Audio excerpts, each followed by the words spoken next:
I've already taken and passed the CRCST exam, and these are the top 5 mistakes you don't want to make. This is going to be a long video with a bunch of info, so let's begin.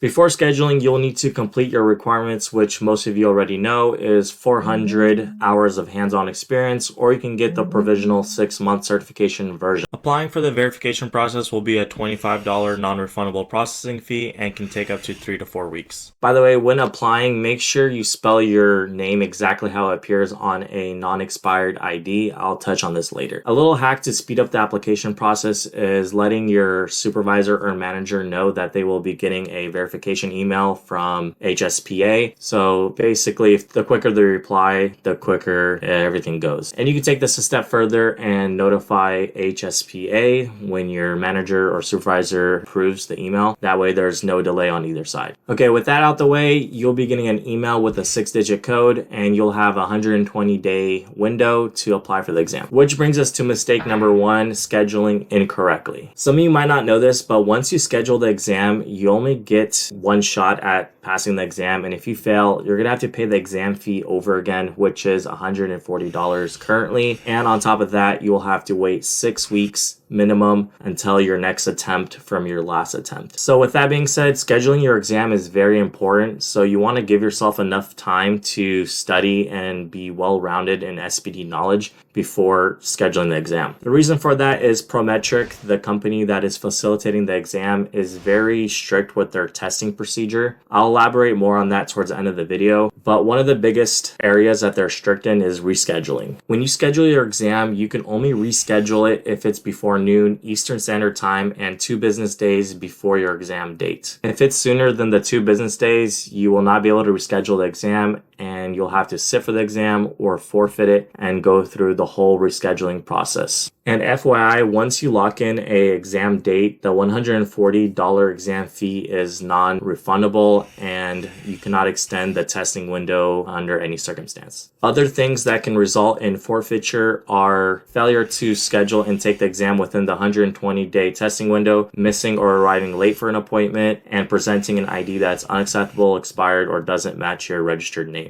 These are some of the identifications that are currently acceptable, but always double check. Okay, mistake number 2, underestimating the exam. It's easy to fall victim into the mentality of thinking since you have a lot of hands-on experience, you don't need to study for the exam. But that can be further from the truth. For example, if you take a look at this question, the first option you'd probably eliminate is the FDA, since the title Food and Drug Administration sounds like it has nothing to do with device manufacturing. However, you'll be wrong because the correct answer is the FDA. And you don't have to take my word for it. You can pull up the CRCST exam passes and fails on the HSPA's website. And for the year of 2023, the exam fail rate is close to 30%. But we can actually take this a little bit further and look at this info through a different mathematical lens. If we assume everybody who failed the exam ended up passing on their second attempt, which I hope they did because they had a whole 6 weeks to study and they had to fork over the $140 exam fee, then the first time pass rate would be about half, or about 46%. And that's factoring in and removing estimated failure 6 weeks from the end of 2023, since they would have most likely passed the exam in the next year.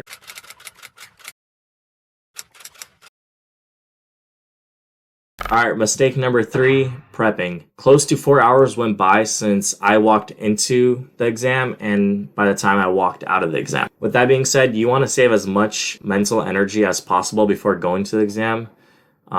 Yeah, trust me on this one.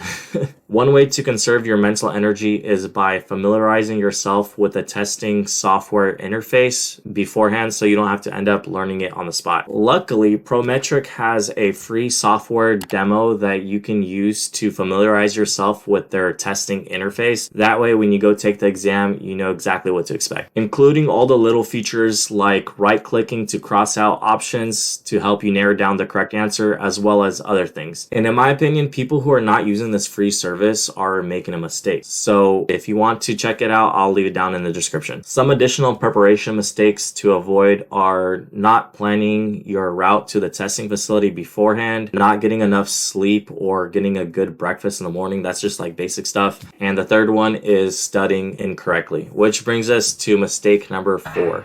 As I mentioned earlier, underestimating the exam and flat out not studying for it at all is a clear mistake in itself, but a not so clear mistake is relying on the false hope of you studying a lot. But one, you wasted time and energy studying material that won't even be on the exam. Two, you are studying with only practice questions because spoiler alert,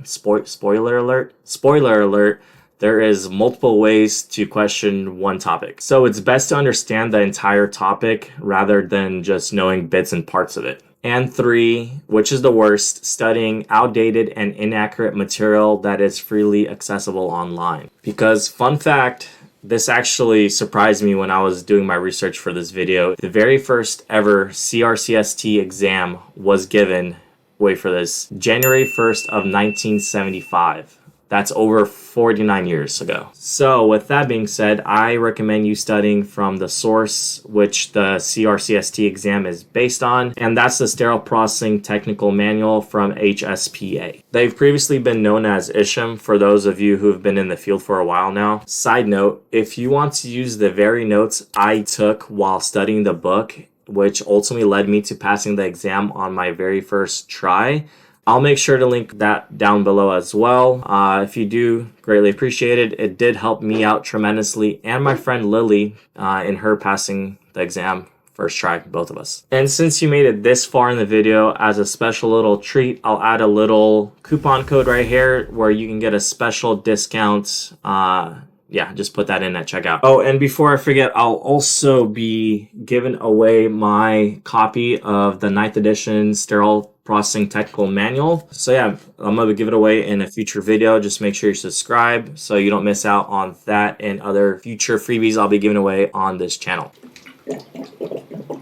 Okay, the fifth and final mistake to avoid, which should just be obvious, cheating. Just don't do it. Don't think about it. Not just because it's morally wrong, but you'll end up getting caught. Without a doubt. Just take a look at this picture from Prometric's website showcasing their facility. They have one person watching roughly 9 people at all times with the cameras mounted on the ceiling that have the ability to zoom into your desk and see everything that you're doing. Not to mention you are being audio recorded the entire time. And before you even get to sit down for your exam, you will be checked, as well as coming back from your breaks to make sure you're not sneaking anything in for cheating purposes or recording the exam. And this is all stated when you're signing up for the exam as well as in your emails. As I alluded to earlier, how strict Prometric is with everything, there's good reason for that. That's because the people who are going to take exams there, it's not just for sterile processing. There's people who are trying to become future accountants and future doctors. For instance, when I was coming back from a break, I was getting checked in and I struck up a conversation with somebody that was leaving, and he told me he was there for 8 hours and he's coming back for part 2 of his medical licensing exam tomorrow.